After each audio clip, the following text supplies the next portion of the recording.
sea, Bueno, la semana que viene vamos a tener la última. A ver en el fondo, si en el fondo de los dos, si se callan por favor los chicos, gracias. ¿Quién falta? ¿Falta Marcos que no pudo? No, se tuvo que ir a la cursar. facultad. No, sí, a cursar. Presentamos a Nadia las charlas en Spike. Bueno, Analia hace experimentos sobre todo para eliminar el elemento.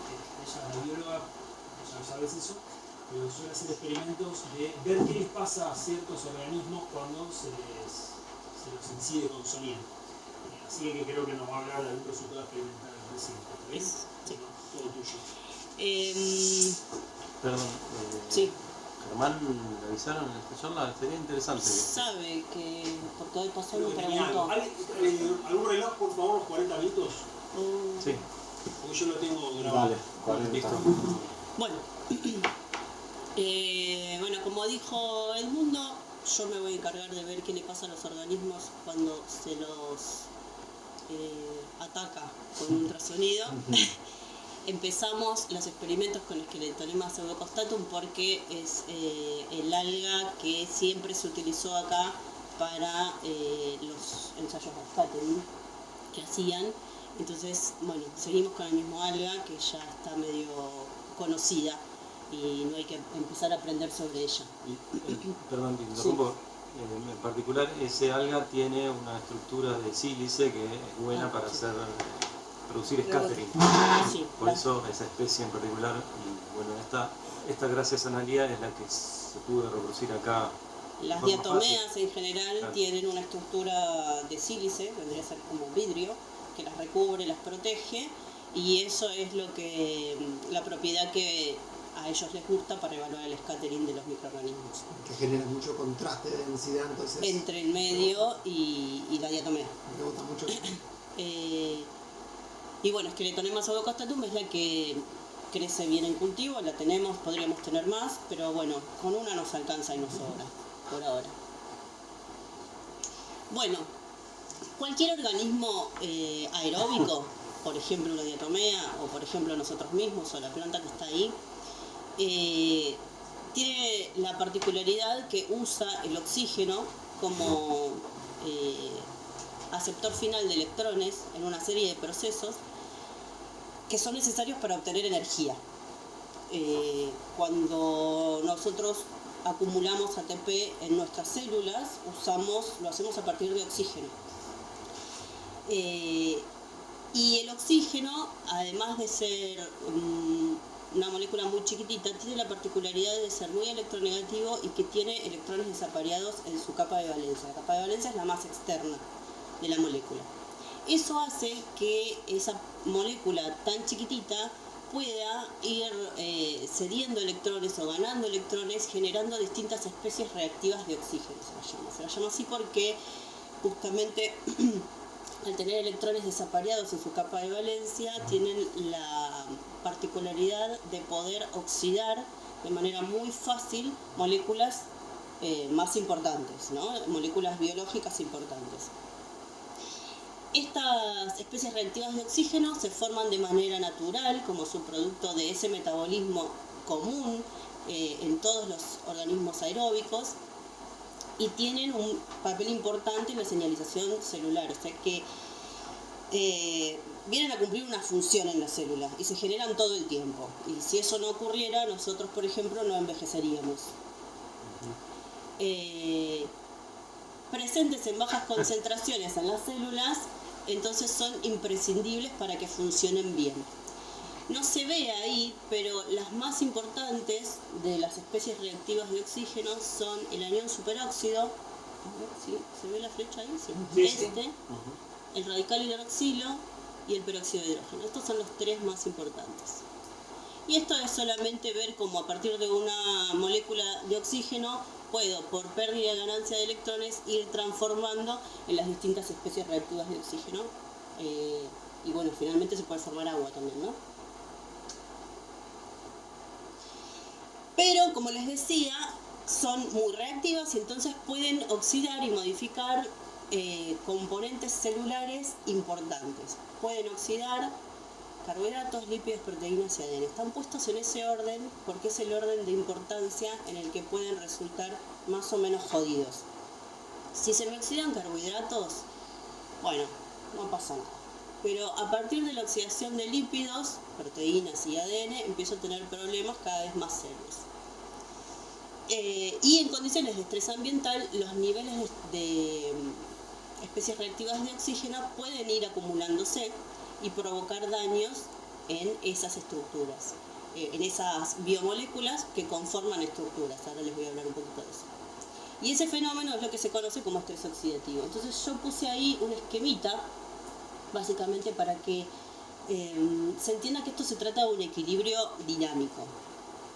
Supongamos una situación de hemostasis como la que se ve acá, ¿no? Hay todo el tiempo generación de especies reactivas de oxígeno propio del metabolismo y la célula va a responder a eso generando antioxidantes.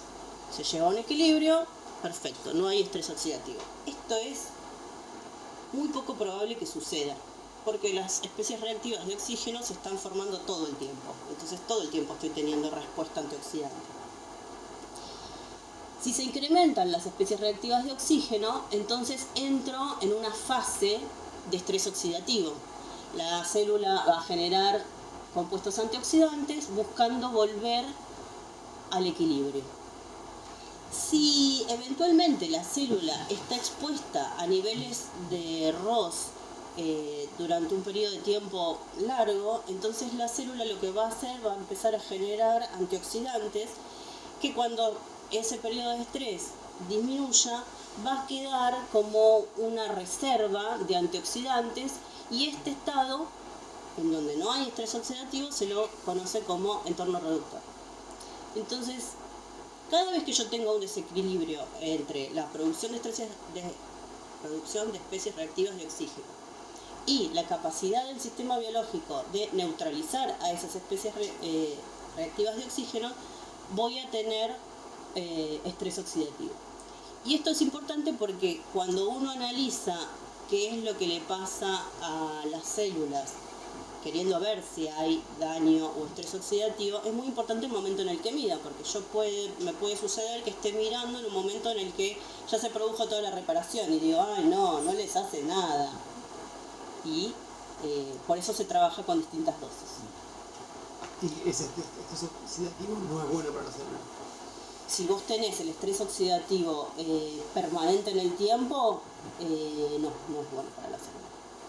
Porque que vos generes todo el tiempo especies reactivas de oxígeno quiere decir que vas a tener a tus biomoléculas expuestas a la oxidación por parte de esas especies reactivas de oxígeno. Daña los lípidos, proteínas. Exacto. Y son unicelulares, perdón. Esto nos ocurre a todos los organismos aeróbicos. Sí, ocurre no. dentro de las células. En el caso de nuestras esqueletonemas, son unicelulares, forman lo que se llama como pseudofilamentos, porque están ataditas una al lado de la otra, está bien. pero no hay comunicación entre ellas. O sea que podés pensar que son organismos unicelulares. Sí, Ana, ¿este proceso es el daño que le hace el sonido a la célula? No lo sabemos. Nosotros lo que queremos ver es evaluar si hay daño en las células a partir de que les aplicamos sonidos. Sí. ¿Cómo saberlo? Hay muchas maneras de ver el daño. Usted está enfocando Nosotros en esto. nos estamos enfocando en el estrés oxidativo. Bueno, acá no se ve nada, pero lo que yo sí veo acá es qué sucede cuando se acumulan radicales libres o especies reactivas de oxígeno. ¿Qué pasa cuando se acumulan? ¿Cómo afecta a los lípidos, a las proteínas y al ADN? Esa es una membrana de lípidos. Eso es una bicapa lipídica, sí, lo deben haber visto en algún momento de su vida, el modelo de Biología de tercer año. mosaico fluido. Biología de tercer año. El modelo de mosaico fluido Era más barato. El modelo del circuito también de la membrana lipídica. básicamente está compuesta por dos capas, que se ven acá una y otra, de fosfolípidos. Los fosfolípidos tienen una cabeza que es polar y por lo tanto es soluble en agua. Por eso Perdón, sí. la naranja podrida esa de arriba, ¿qué es? La naranja podrida, esa es una célula. Ok. ¿Sí? Y ahí está mostrando un Ese pedacito. segmentito es un pedacito de la membrana que limita a esa célula. Esa membrana está compuesta en realidad por dos capas de fosfolípidos. Los fosfolípidos tienen una cabeza, que es lo que se ve ahí como un circulito amarillo, y dos colitas, que se ve como medio violeta y un color medio raro. Las cabecitas son polares. Entonces, ¿qué va a pasar? Son solubles en agua y se van a acomodar. No sé si alguna vez escucharon esta frase, pero lo polar se disuelve en lo polar, lo no polar se disuelve en lo no polar. O sea, agua con agua, aceite con agua, no. Entonces, la cabecita polar se va a acomodar hacia donde está el medio acuoso, o sea, hacia afuera y hacia adentro de la célula. Y las colas, que son hidrofóbicas, se van a acomodar hacia adentro de la bicapa de manera de estar repeliendo el agua totalmente. Son amigas entre ellas solamente. ¿Se entiende eso, no? Bueno, esos son los lípidos de membrana, que son los blancos, digamos, de las especies reactivas de oxígeno. Los lípidos se pueden oxidar. Acá les puse la molécula, no se ve nada, pero les puse la molécula de tocoferol, que es la vitamina E. Es una vitamina que es un lípido y tiene la particularidad de que se puede oxidar, pero a la vez se puede reducir. Eso hace que, si bien es blanco de la oxidación de lípidos, también funciona como un antioxidante. Los lípidos van a entrar en una serie de cadena de reacciones de oxidación que van a dar como producto final esto que se llama MDA, malondialdehído.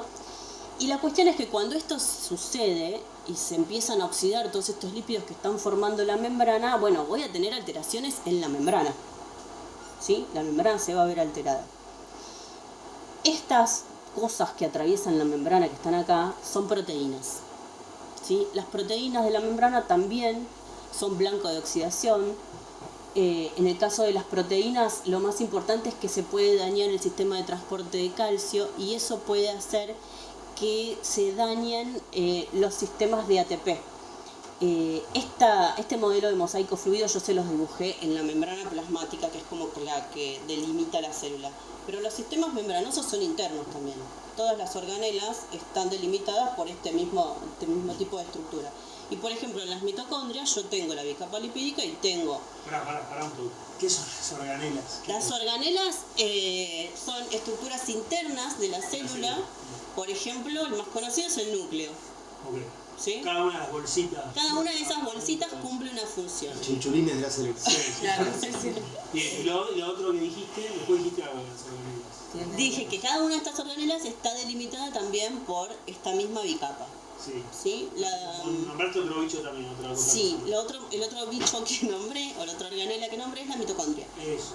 Es una organela. Es una organela que está ahí flotando en el citoplasma de la célula, también delimitada por bicapa lipídica, y que también tiene proteínas incrustadas. Lo importante acá es que... Perdón que interrumpa. Dos segundos. ¿Te puedo abrir un pregunta? Sí, Ya lo interrumpí. No, ahí hablé con Daniela, pero lo tenemos con... Ah, lo de Villalba. Sí, Qué bueno. no me puedo quedar. Tengo que ir a mi papá, me estoy perdiendo un poco. No pasa nada. Bueno, gracias. Se graba, después te mando en YouTube. O sea, sigue adelante de Villalba. Sí, tengo que hablar después con... Y que haga Alejandro con Ale para hacer el contrato. todos los otros. Bueno. Y lo de la parte del coso, el análisis laboral, eso me estamos siempre hablando de todo Pre laboral. Está bien, dale. Bueno, por meter esto en la casa. Bueno, nos tranquilo. vemos Buenas el noches. viernes, ¿no? Mañana no estás. Mañana no estoy, le interviene a Valeria, así que... Bueno, suerte, bueno. suerte. Bueno. Éxito con eso. Un estudio, pero... Bueno, bárbaro. Así que nos Nos vemos el viernes. Gracias, Fernando. Gracias, chao. Bueno, entonces creo que estaba con las mitocondrias y las proteínas de las mitocondrias.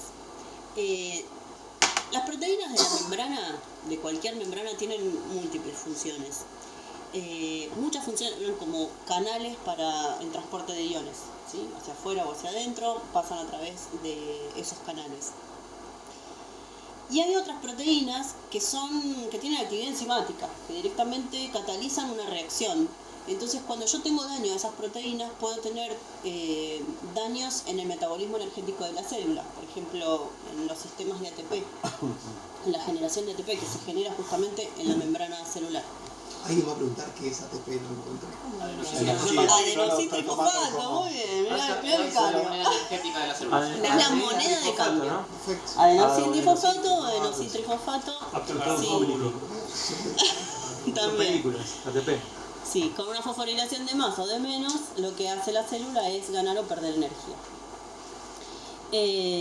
Entonces, básicamente, lo que tengo acá es daños a la bicapa lipídica en la parte de lípido, justamente, alteraciones en las proteínas estructurales de la célula de la membrana, y también puedo tener problemas con el citoesqueleto. El citoesqueleto es una red de proteínas que están metidas en el citoplasma celular. Uno siempre piensa que el citoplasma es agua con sales, y no es así, es más parecido a un gel con proteínas que la recorren y que le dan, entre otras cosas, estructura a la célula. Eso también se puede dañar. Y una consulta, Sí. los radicales libres de Sí. oxígeno, ¿se generan dentro del citoplasma o Se o generan en la también mitocondria. membrana? En la mitocondria. En la mitocondria, porque se generan como subproducto del metabolismo del oxígeno. El metabolismo del oxígeno es básicamente, no sé si escucharon las palabras, glucólisis y fosforilación oxidativa, o glucólisis y transporte de electrones. Esos dos procesos son procesos que dependen de la presencia de oxígeno. El oxígeno es el último aceptor de electrones en esos procesos. Y es ahí donde se producen en todos los organismos aeróbicos especies reactivas de oxígeno. O sea que con la acústica uno tendría que lograr un daño en la mitocondria como para generar ese estrés oxidativo o... No necesariamente un daño, tal vez lo que podés estar haciendo es activándole el metabolismo, porque necesita más energía, porque no sé, tiene un gasto extra. Claro. Y eso puede generar y eso adicional- puede generar, adicional. sí. Aparte de que, esto lo deben saber ustedes mejor que yo, pero hasta donde yo leí, cuando uno mete sonido en el agua, se pueden producir como zonas de mucho calor y algo así, leí. Y en esas zonas vos tenés un medio que es acuoso, justamente está formado por oxígeno e hidrógeno, y ahí siempre tenés la posibilidad de formar especies reactivas de oxígeno, porque el agua está todo el tiempo en un equilibrio entre oxidrilos y protones. Bueno, eso. Sí, sí. Bueno, todo esto, ¿qué va a llevar? Va a llevar a la activación o desactivación de los sistemas enzimáticos detoxificantes con subsecuente alteración celular. Particularmente en los organismos fotosintéticos tenemos una fuente adicional de generación de especies reactivas de oxígeno, que son los fotosistemas 1 y 2, que están ubicados en la membrana del tilacoide del cloroplasto de la célula. Vamos para atrás. ¿Cómo te lo aprendí? Esta es una clamidomona, una alga verde chiquitita que tiene esto que parece una U. Es un cloroplasto con forma de copa. Ese cloroplasto tiene adentro, este no es un cloroplasto de clamidomona, aclaro que no encontré un cloroplasto de clamidomona, puse un cloroplasto común y corriente de cualquier planta, pero básicamente las estructuras son las mismas. Tiene de nuevo una doble capa lipídica y adentro tiene una, ¿cómo decirlo? Una secuencia de bolsitas también de membrana plasmática. Todo lo que vean así delimitando espacios es membrana. Esas bolsitas se apilan, cada una de esas bolsitas se llama grana, y se apilan en granas, y cada una de esas bolsitas se llama tilacoide. En la membrana tilacoidal, que sería esta partecita verde clara que se ve acá, se ubican una serie de proteínas, que es el fotosistema 1 y el fotosistema 2, que son los fotosistemas son los receptores de luz para producir la fotosíntesis, ¿sí? Son los que captan la luz. Tanto en el fotosistema 1 como en el fotosistema 2 se generan especies reactivas de oxígeno. El anión superóxido en el fotosistema 1 y el oxígeno cingulete, que es este que está acá, en el fotosistema 2. O sea que además de los organismos fotosintéticos, además de tener una mitocondria que está produciendo especies reactivas de oxígeno, tienen cloroplastos que también están generando especies reactivas de oxígeno. Así que doble problema. Pero nosotros no somos plantas. Nosotros no, pero las esqueletonemas no son plantas, pero son fotosintéticas. Ah, son fotosintéticas. Sí. Ah, no lo sabía. Sí, sí, Pensé que... ¿Y las diatomeas también? Las diatomeas, sí, Ah, todas las nunca diatomeas. Un cosito Todas. verde tiene, si me acuerdo. Ah. Bueno, las podés ver marroncitas. Eso ¿Significa tiene que son que... vegetales? No son vegetales, son... En la clasificación tradicional serían protistas de filiación vegetal porque son fotosintéticos. Ah, bueno, perdón, pensé que no eran. Tranqui, vos te pregunten todo lo que quieran. Lo que se sé y lo que no se sé. Bueno, ¿quiénes son los buenos en todas estas películas? Bueno, los antioxidantes. Moléculas que son capaces de retardar o prevenir la oxidación de moléculas más importantes. ¿Quiénes los producen? Las mismas células. Ellas mismas se defienden de lo que les sucede. ¿Cómo actúan? Bueno, pueden remover las especies reactivas de oxígeno y entonces tenemos antioxidantes enzimáticos como superóxido dismutasa, catalasa, ascorbato peroxidasa, glutatión peroxidasa y glutatión transferasa. O disminuyendo la formación de esas especies reactivas de oxígeno. ¿Quién es? El ácido ascórbico, el glutatión reducido, carotenos, fenoles y flavonoides. Eso es la razón por la que comes cosas que tengan eso. Entre sí. Sí. Igual vos tenés antioxidantes, vos producís antioxidantes, no es que no producís, pero bueno, está bueno tenerlos de origen vegetal porque vos no los podés producir. Bueno, sabiendo esto, lo que hicimos fue sonorizar los cultivos de esqueletonema con 4 dosis de ultrasonido, que no sabría decirles cuánto, las dosis se las debo. Lo llevó Sin King. Se lo llevó, Eso es culpa de Sin King. lo perdieron en el éter. No, en algún lugar están. En algún lugar está. Lo que sí les puedo decir que lo que se hizo fue sonorizar a tiempos distintos. O sea, 4 réplicas a un tiempo, 4 réplicas a otro tiempo y así, ¿no? El tiempo se fue incrementando. Siempre se trabajó por cuadruplicado, eso quiere decir que fueron 20 Erlenmeyers distintos que crecieron de manera distinta adentro de la cámara de cultivo y que se sonorizaron de manera independiente. Esto es importante porque después van a ver la dispersión de datos que tengo. Bueno, las células se cosecharon por centrifugación. Algunas se utilizaron en el momento para algunas determinaciones y otras se fraccionaron y se congelaron para después medir distintos parámetros que nos indiquen cuál era el estado de las células en ese momento. ¿Cómo es que se cosechan células? ¿Tenés las...? ¿Cómo las cosechás? Las pones en un frasco, equilibrás que los frascos pesen lo mismo, lo metes en una centrífuga, lo pones a dar vueltas como loco y se te van a separar las células del medio. Descartás el medio, si es que no lo necesitas, y te quedás con el pellet, que es ese botón de células que vas a congelar para después hacer tus ¿Qué es un mediciones. pellet? Una El cosita pellet así. depende del volumen que pongas. Ah. Cuando recién cosechamos, que cosechábamos de a 200 mililitros, el pellet es un botón grande. Está bien. Si estás cosechando en Eppendorf de 1 mililitro, bueno, el botón es muy chiquito. Y el esquema experimental, perdón, no hay foto, ¿no? No lo incluiste en la presentación. O sacaron fotos de cuando solidificaron. Sí, sacaron fotos. Bueno, yo no la tengo. La llevó Nico. Bueno, Se el ponen vaso- todo el transductor en una especie de Ah, vaso. sí. todo. Sí, se ponen en un vaso de En un vaso como lo vimos. precipitado. Lo de siempre, ellos hicieron lo de cultivo siempre.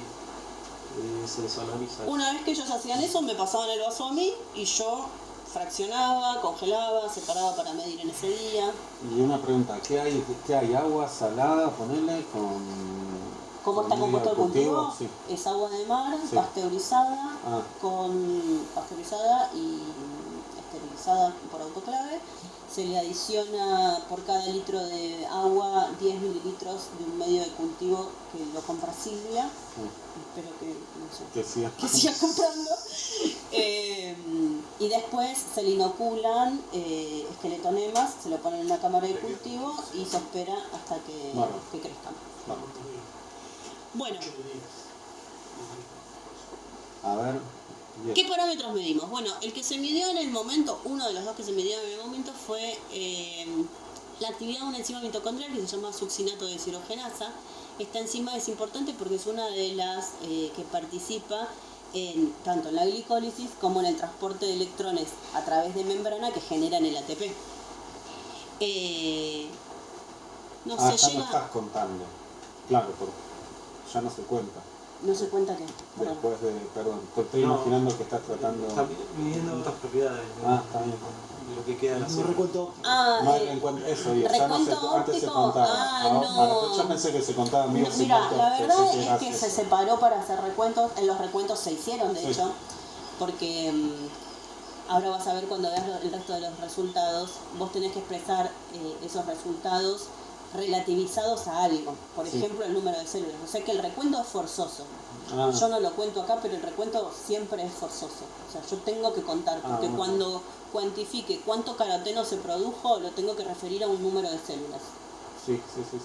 No a un cultivo, porque el cultivo que creció adelante en la cámara puede ser diferente al cultivo que creció atrás. Entonces no puedo comparar si no relativizo con algo, que es con el número de células en general. Acá lo que sí, el experimento está hecho con, en teoría todas deberían tener la misma concentración de células, porque lo que nos interesaba es ver qué pasaba con las dosis.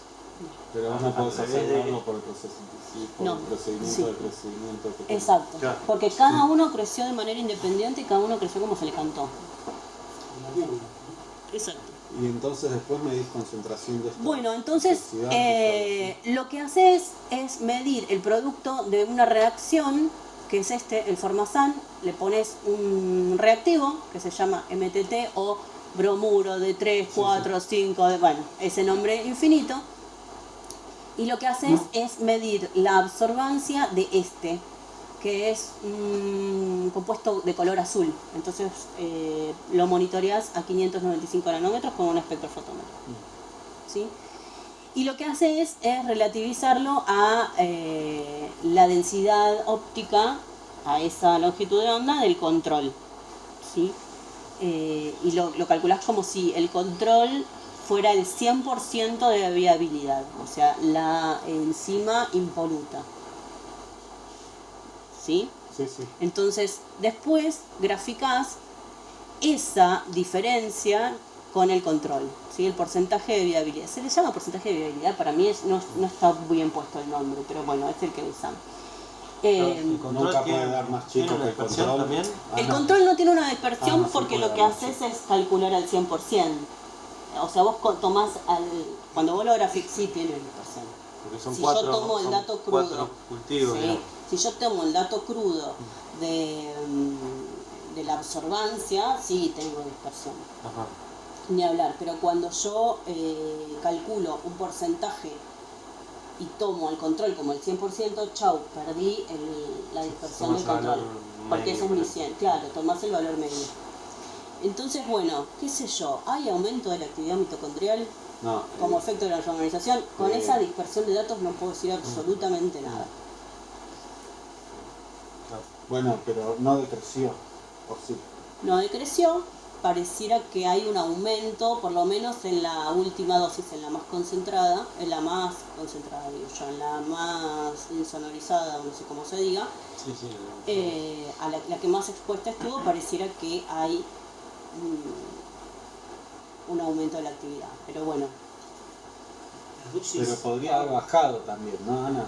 Porque digo, todos estos dieron arriba de 100 en promedio, salvo que sea. podría También haber podría bajado. No es que por construcción Po- siempre queda arriba. No, Bueno. podría bajar, sí, podría bajar, que la enzima esté inhibida por algún motivo, pero también es bastante común que aumente, porque justamente es una enzima del metabolismo energético de la célula, entonces puede ser que esté exacerbado el metabolismo en una situación de estrés, es bastante común eso. Está bien. Por eso te da por encima del 100%. Ajá. Las diferencias entre las dosis A, B, C y D. Son tiempos. Ponele a la dosis A, yo no me acuerdo los números, Sí. porque te debo las dosis, No, está pero bien. ponele, la dosis A se insonorizó, no sé, 3 minutos, la dosis B se insonorizó 6 minutos, la dosis C 9 y la dosis D, exacto, sí, sí. Ah, son temporales, Son perfecto. Qué ganas de temporales. sacar la dosis D, ¿no? Y quedarme por lo menos Y con que baje. te quede con que baje. Sí. Bueno, Sí, no sé. a ver, entonces. ¿Vos estás segura que la dosis D no tiene que estar? No es menos. No, la dosis D es la máxima, digamos. Es la O sea, máxima. están en orden de aumento de tiempo. O sea, es decir, No, claro, pero. vos sonorizaste Pero él más. me quiere arreglar los datos para Sí, que quede quiere lindo el acomodar. gráfico. Bueno, no va a suceder, digo así de horrible. Para ver, chicos. entonces de que vos los insonificás, ellos ponele que se ponen nerviosos por decirlo y respiran mucho, Podría ser. y entonces vos me dices qué nivel de respiración hay que te indica Ujú. más o menos, perdón, Sí, por sí. que estoy- No, está bien. Está, se ve aumentado el metabolismo energético de la célula. Sí, eso. Y eso favorecería la hipótesis de que los perjudicás insonificándolos. Bueno, No, con eficaz. un solo dato no hacemos Claro. nada, digamos. El resultado es ese. No, sí, Bueno, pareciera que hay un aumento de la actividad mitocondrial. Vamos a seguir a ver qué dan las otras cosas. Dio todo horrible, como ven las dispersiones son muy horribles. Medimos el contenido de clorofila A y C y los betacarotenos, que todo se determinó espectrofotométricamente. Lo que se hace es una extracción con acetona y después ese extracto se va a leer al espectrofotómetro. Se lee a determinadas longitudes de onda y todos esos datos se meten después en formulitas que te dicen cuánta clorofila A, cuánta clorofila B, cuánta fucoxantina, cuántos carotenos, bueno, los distintos pigmentos. Y lo otro que tenés que hacer es contar cuántas células tenés para poder relativizarlo. Fíjense que los resultados están en microgramos del pigmento cada millón de células. ¿Se ve la unidad? Digamos, A ver, acá dice microgramos de clorofila A cada millón de células. sí. Acá dice microgramos de clorofila C cada millón de células. Y acá dice microgramos de carotenos cada millón de células. Estos parámetros están correlacionados entre sí. Aparentemente. Sí, ¿Cómo? sí, porque tomás, yo no me Digo, acuerdo, porque están dando, o sea, Sí, porque dan la parecido. tendencia es igual en todos. lo que vos haces es leer a diferentes longitudes de onda y después usás unas formulitas que usan unos coeficientes, que yo no tengo idea de dónde salen, y a veces usas la concentración de otro pigmento, a veces usas tal o cual pico de absorbancia de los que te dice, o lo otro que es importante es saber cuál es tu solvente de extracción, porque según el solvente que usaste para extraer el pigmento, vos podés tener el pico en 470 o en 620. Eso depende.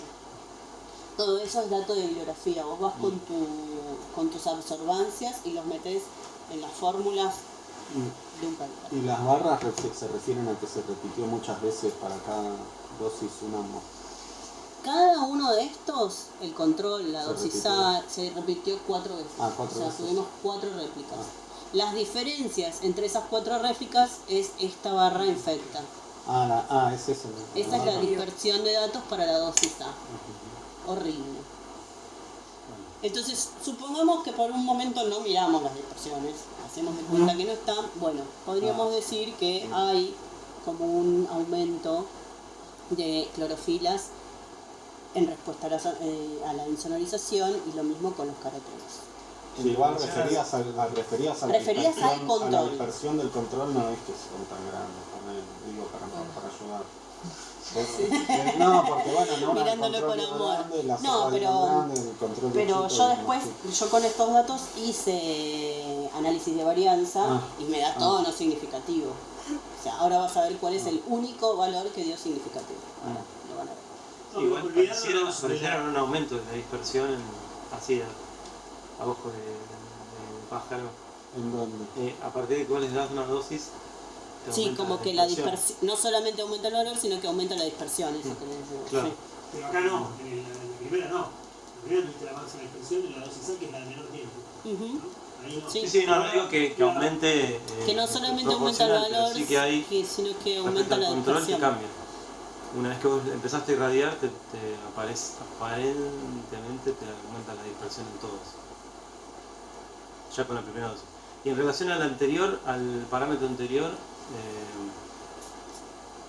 sí, la tendencia es parecida, ¿no? Es como que un crecimiento decrece. Si sacamos D, yo me hago amigo de todo. Saquemos D. Olvidamos dos cosas. Nos olvidamos la dispersión y sacamos D. Pasar al próximo, a la próxima. ¿Y por qué? ¿Ahí? ¿Cómo explicás que aumente y después? No, bueno, eso es lo que tiene que decir la amiga. Pero olvídate de esto, tenés una cosa así, tiene un pico en el medio. Bueno, al principio de la solarización vas en esta dirección y después vas en esta. Tendría que explicar por qué llega a su máximo y te cae. Bueno, sí. Sacando D y olvidando la dispersión. Sí. Pero ¿hay alguna teoría para eso? O sea, uno puede entender. Ah, no, ese no está como. No, aún no. Pero sí, podría. Y como que saturás, imagínate, vos mandás sonido, Podría saturás ser, en un momento sí. algo y ya después es como pasó una transición de fase. Este es uno creo que debe ser uno de los primeros intentos de estudiar este tema. Ah, no hay Yo nada. no mucho, no hay encontré mucha- nada. que es una locura, esto es Sí. una locura. Es una locura. No, bueno, pero creo que está Mejor bueno. darle la singularidad Sí. de control diferenciable Sí, sí, como sí, porque acá, es que acá no cero sabes si orden. estás teniendo todos los, Por eso, todos los por eso te elementos decía, que por intervienen. Vos decís, especificidad. bueno, ¿a qué puede pasar? Pero en realidad por ahí se te están olvidando o no sabés de cosas que están interviniendo ahí y no las podés ni controlar. No, Entonces, pensé que te referías a la especificidad Sí, eso pasa mucho. del problema, no de la cosa experimental. Bueno, No digo que sea un problema experimental, digo que por ahí hay más cosas que hacen que el experimento sea como muy del diablo. ¿No? ¿Qué te voy a decir yo? Sí. Perdón. Sí, no. seguimos. Cuando miden en el océano no te gusta, en el laboratorio no te gusta, nunca. No le gusta medir. ¿Qué Dejémosla ahí. conclusión sacás? ¿Qué conclusión sacás? Que no soy experimental. Bueno, Modelemos tratamos también de medir las especies reactivas de oxígeno. Esta es ir directo a ver cuántas especies reactivas de oxígeno hay. Para eso lo que usás es una sonda fluorescente. Este compuesto no es fluorescente, se llama 2,7-diclorodihidrofluoresceína diacetato. Tiene la capacidad de entrar en la célula. Cuando entra, esterazas celulares le clivan este pedacito de la molécula y este pedacito de la molécula se lo sacan, ¿sí? Y forman esto que se llama diclorodihidrofluoresceína. Fíjense, tiene alcoholes acá en lugar de acetatos. Este compuesto, en presencia de especies reactivas de oxígeno y de enzimas que se llaman peroxidasas, forman este otro compuesto, que es la diclorofluoresceína, que tiene la particularidad de que la podés excitar a 485 nanómetros y ella te va a emitir fluorescencia en 530 nanómetros. Entonces vos te llevas tu muestrita a un lector de fluorescencia y sí, creo que sí, ¿Qué es eso? La longitud de onda. la longitud de onda del aparato. El rojo es 480, ¿no? Infrarrojo Eso es y ultravioleta, por eso le damos. 500. Ah, ¿Y 500 qué al otro ¿Está lado. en el Claro. laboratorio ese, en el mismo laboratorio? No, en el mismo no, en el tienen mismo no, otro vamos, enfoque. hay equipos de uso común que te anotás y los usás. Entonces, de alguna manera, la intensidad de la fluorescencia que emite es una medida del contenido de especies reactivas de oxígeno, porque yo necesité que este emita fluorescencia y para que este emita fluorescencia necesité que hubiera ROS en el medio. Si no hay ROS en el medio, entonces no tengo fluorescencia. Dio horrible. No, pará. No, Tirando con cariño, claro. Acá hay que el C, ¿no? Acá hay que remover el C. Acá hay que remover el D. El D y el B. Y bueno, el D El D y el B. Bueno, no se entiende nada, pero No, pero igual el 4 como que no podés hacer 20, ¿no? No sé, eso es porque tenés que usar el experimento. no, ¿hacer 20 réplicas? Sí, No, No. imposible. claro. 4 es el máximo, es inmanejable hacer 20 réplicas. No, Un lugar físico en la heladera para. no hay lugar físico, no hay cuerpo que vos sí aguante. para bajar Yo la ese día me dispersión. fui a las 11 de la noche de la facultad. Las dosis se hacen en la misma muestra. Sí. Vos agarrás Pero el una gota, frasco, lo insonorizás y después agarrás ese frasquito y separás. Bueno, 50 para arroz, 70 para MTT, 20 para clorofilas y carotenos, y vas separando, o sea, sobre la misma muestra vos calculás todos los parámetros. Ok, pero entonces la dosis A Sí. es siempre Es el los promedio mismos tipitos. entre Y 4. después la dosis B, esas pruebas se las haces a otros tipitos. Sí, O sea que al frasco B.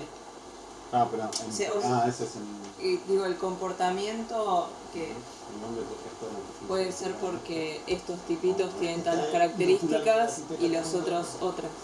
Es lo que sospechamos. Ah, Sí, Ana, cuando vos en las primeras dosis Las tres tienen una reunión. van muriendo las células y caen al fondo, o eso tarda mucho más. No se ve eso. No ves eso, no tenés tenés manera manera de verlo. Hay un método, pero que justo no funciona con las diatomeas. Eso se podría ver en otro tipo de ¿Video? célula. ¿Tiempo un video? No, faltan 2 30 minutos. segundos. Ah, ok. 30 segundos. Bueno, pero te Bueno. cuento, la Molina das 2 minutos porque entró Sí. Germán a comentar algo. La Molina para los En 80. la Molina es histórico. Bueno, William pareciera que Booth. no hubo aumento de las especies reactivas de oxígeno, siempre comparando con el control. Claro, yo lo que la boludez que comentaba es, por ahí el experimento no estás comparando las mismas cosas. Porque Ahora- vos cuando te das ahora- sonido, matás cosas y por ahí ya tenés menos densidad de bichos y ya el sonido no se comporta igual porque tenés menos onda que rebota. Entonces no están como en pie de igualdad y uno las quiere medir en pie de igualdad y quizás no. Sí, hay que modificar algo de eso. Claro, Sí. me parece. Otra cosa que se midió es el daño oxidativo a lípidos. Acá voy rápido porque si quiero explicar todo lo que quería explicar, no voy a ¿Ya no terminar. decía 10? 18 decía. Ah, la puta madre. Dejen de interrumpir, boludo. Tengo que ir. Bueno, anda. Pará, y Te paso el video. el parámetro está normalizado con la concentración de, que decías vos, acá, nuestros datos de alguna forma. Sí, en todo está normalizado. En el Es caso por- de las por especies célula. reactivas de oxígeno Siempre está por por célula. millón de células. En cada muestra. Sí, sí, Sí. O sea, Siempre está normalizado Ujú. o al número de células o al contenido de proteínas. En el caso de las enzimas, por ejemplo, se normaliza por el contenido de proteína y no por el número de células. Claro. Bueno, se evaluó el daño oxidativo a lípidos.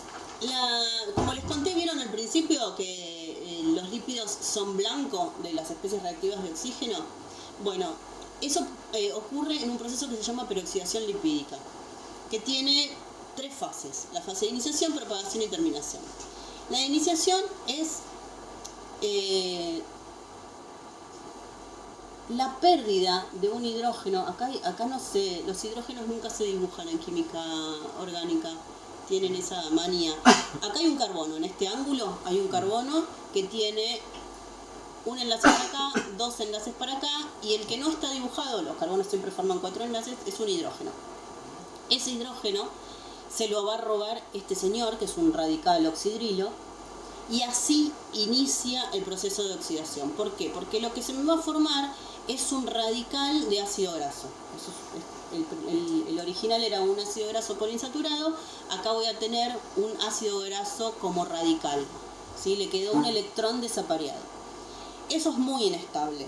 Y entonces lo que va a suceder es una serie de reacciones en cadena en donde cada uno de esos se van a ir queriendo robar un electrón entre ellos.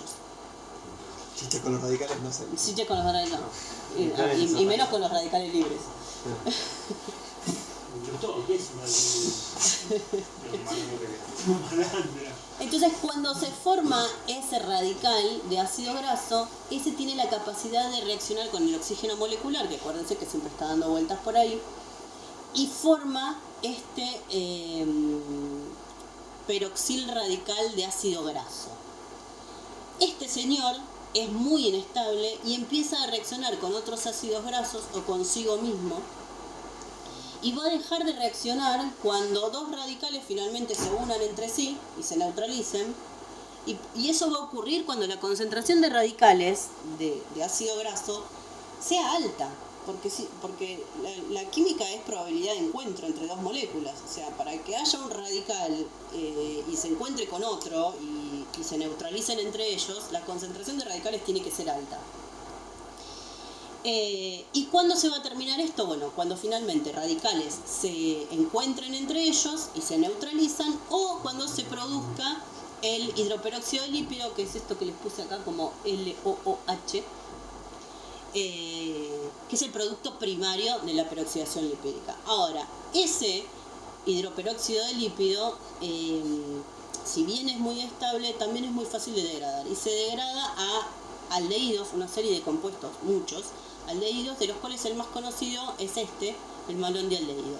Entonces, una manera de ver si hay peroxidación lipídica es ver si en mi muestra tengo incremento de malondialdehído. Siempre comparado contra el control, porque acuérdense que esto pasa todo el tiempo.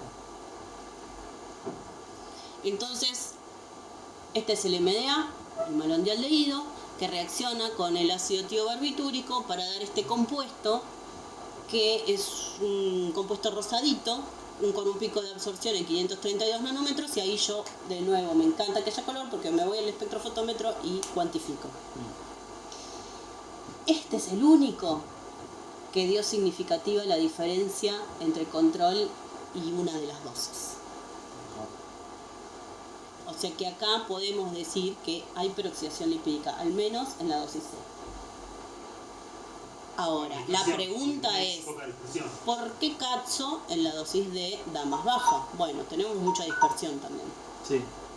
Si sumo las dispersiones o si comparo las dispersiones, como que la dosis C y la dosis D parecieran ser como iguales, ¿no? A los máximos, en la máxima dispersión. Sí. O están por ahí. Bueno, este es el resultado de peroxidación lipídica, recuérdenlo. Y esto se parece a la anterior, ¿no? Un poco. A ver, no recuerdo, ya. Más o menos. Sí, dosis C y D parecieran estar un poquito más parecidas, o no tanta Claro, diferencia. dosis B y D no están tan parecidas. Sí, ahí no tanto, pero tiene mucha dispersión. Pero todo tiene mucha dispersión, sí. Esa es la conclusión del trabajo. ¿Qué otras cosas se midieron? Bueno, metabolitos antioxidantes no enzimáticos. Por un lado, el glutatión reducido, que es este que está acá, que se encarga de reducir el ácido ditiobis 2-nitrobenzoico para formar esta porquería que absorbe a 412 nanómetros. De nuevo, voy al espectrofotómetro y mido cuánto hay. El ácido ascórbico, que